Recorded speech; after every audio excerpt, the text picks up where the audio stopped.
Hi guys, welcome back to Toria's Crown. Today we are going to take a look at some of the things you should know before participating in the diversity visa lottery, that is the American lottery. Don't forget to like, share, comment more ideas you want to see, subscribe for me. So let's get started. The United States organized the diversity visa lottery. I think it's a department in the United States or an organization that does that, right? So they have their rules and their regulations. Every organization or every department has its rules, right? So they in the lottery, you have to get a passport.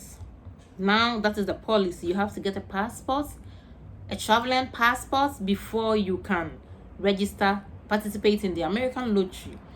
And two, you have to have a passport size picture, 2x2 passport size picture. Three, you only have to register once. You have to register once.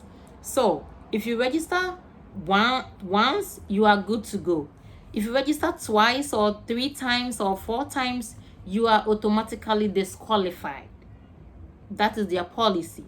So if you think you are going to register here, going to register there, going to register east and everywhere, and you think you are going to be so lucky and at least you're going to win, no. If you register 2 times more than once, you are automatically disqualified. That is how their policy, that is their rules. So if you really interested and you want to come to America, just follow the rules and you are good to go. So make sure you have your passport picture, your passport, your traveling passport, and make sure to register just once. And the name in your traveling passport should be the same name on your birth certificate, and it should be the same name you use to register for the diversity visa lottery. You can't have two separate names. Like for your passport, traveling passport, you have Abigail Owusu, and for your maybe for your birth certificate or your any other document, no, all your names should be one.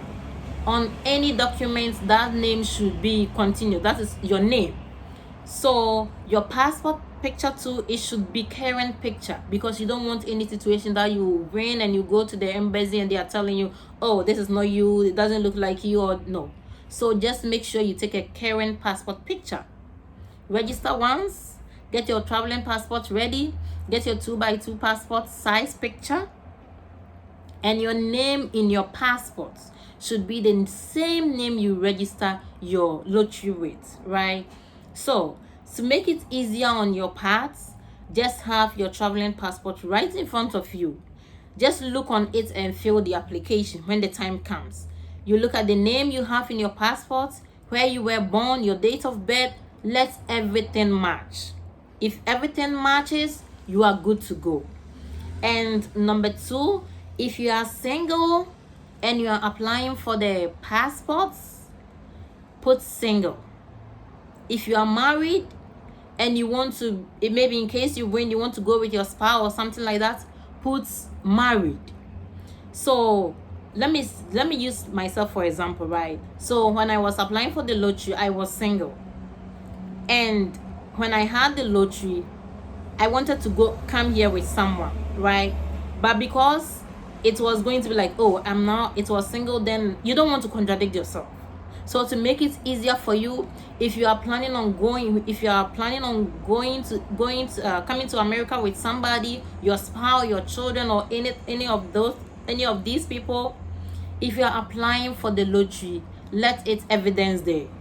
If you are married, take married. If you are single, show you are single. So let it be consistent so that you don't have any issues after you win the lottery.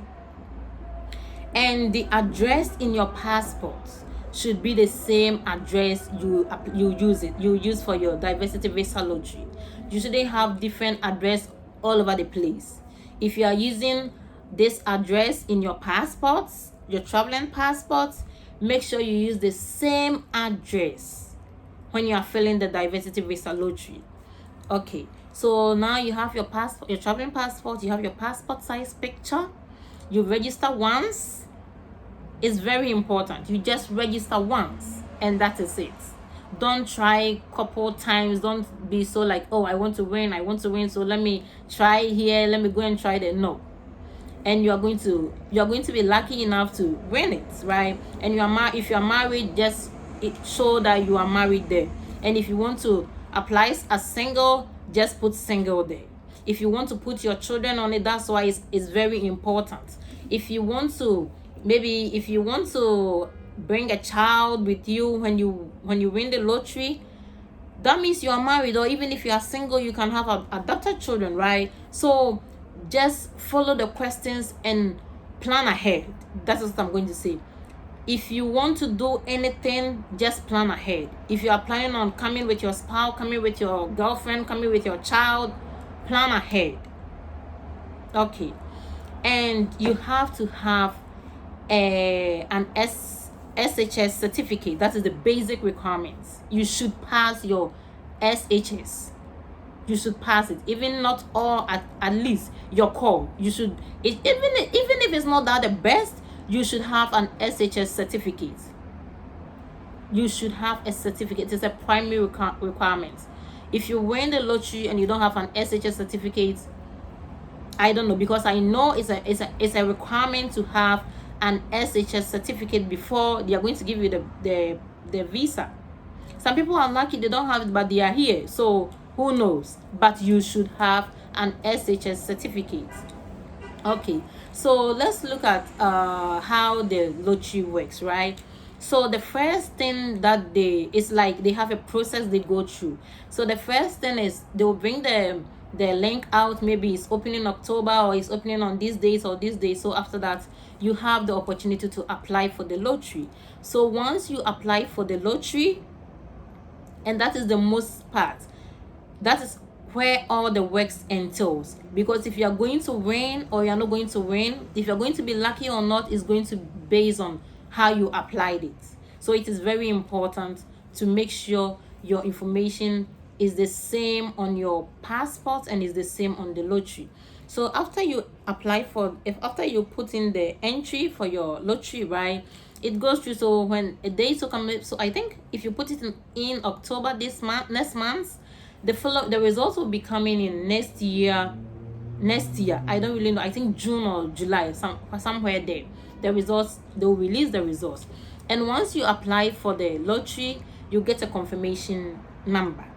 So when you get the confirmation number, you make sure you keep the confirmation number.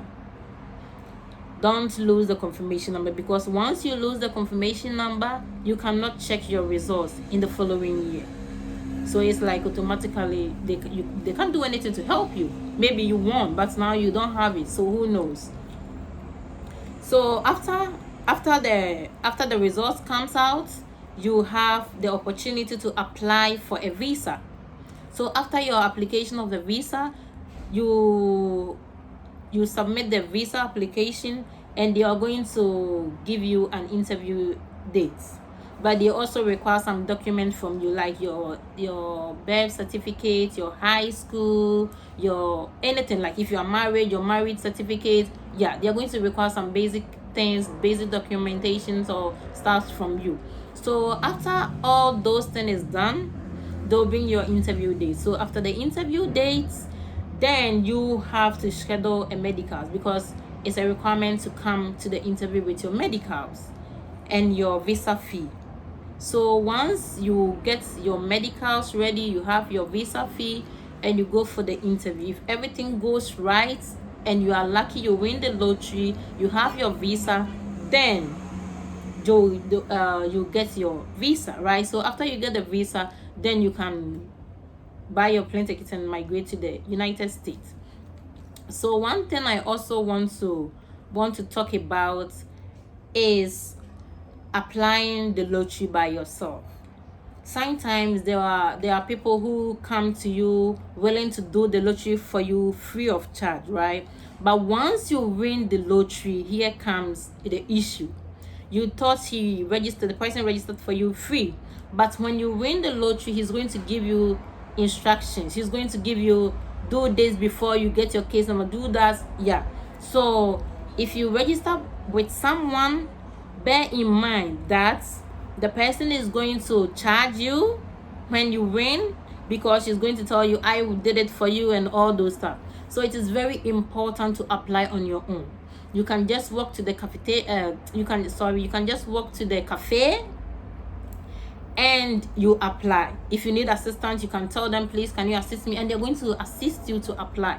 It is very important you do it on your own, so that you know every information you are entering is yours. It's you. That is you doing it. So when you win, it's easy for you to assess your information. Oh, I won. So what's next? It's very important. So here is so this is what I just wanted to share with you. So coming October, don't forget, I'm going to put the link in my description, and I'm going to do a video about how to apply it. I'm going to make sure I apply with you guys. We are going to apply together. I'm going to take my passport and apply again and see if it will work, but I don't know. I'm going to try. So I'll do a video applying for the diversity visa lottery, so that we can all apply together. So thank you very much for those who have already subscribed. Don't forget to like, share, comment more ideas you want to see. If you have any question, don't forget to put it in the comment section, and I'll come back and answer you as soon as possible. Thank you very much, and subscribe. Thank you.